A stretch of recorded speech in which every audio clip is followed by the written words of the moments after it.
തീർച്ചയായും നമ്മുടെ സംസ്ഥാനത്തിന് അഭിമാനിക്കാവുന്ന ഒന്നല്ല ആ സാഹചര്യം. അതെന്താണെന്നുള്ളത് ഗൗരവമായി പരിശോധിക്കും.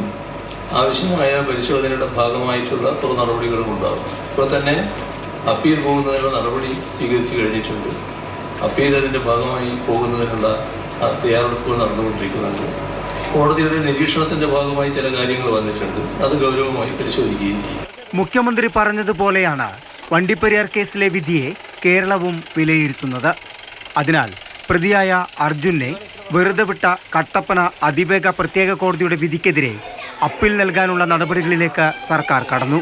ദൃക്സാക്ഷികളുടെ മൊഴികളിലെ ചെറിയ വൈരുദ്ധ്യം പോലും കോടതി വലിയ പിഴവായി കണ്ടുവെന്നാണ് പ്രോസിക്യൂഷൻ വിലയിരുത്തൽ.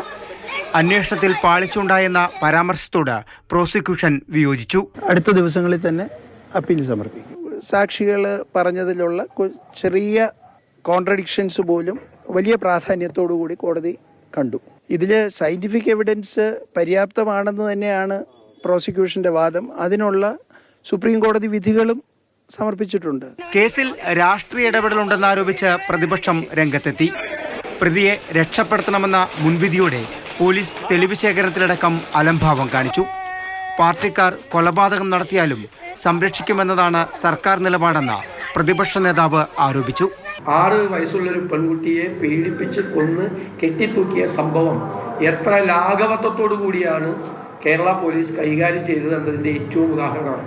തൂക്കിക്കൊല്ലാൻ ഉപയോഗിച്ച വസ്ത്രം അലമാരയിൽ നിന്ന് എടുത്തു എന്ന് പ്രോസിക്യൂഷൻ പറയുമ്പോൾ അലമാരയിൽ നിന്ന് എടുത്തത് സംബന്ധിച്ച യാതൊരു തെളിവുകളും പ്രോസിക്യൂഷൻ ഹാജരാക്കിയില്ല. ആവശ്യമായ യാതൊരു തെളിവുകളും കേസിൽ സ്വീകരിച്ചില്ല. കുട്ടിയുടെ കുടുംബത്തിന് പ്രതിപക്ഷം നിയമസഹായം വാഗ്ദാനം ചെയ്തു. മാതൃഭൂമി ന്യൂസ്, ഇടുക്കി.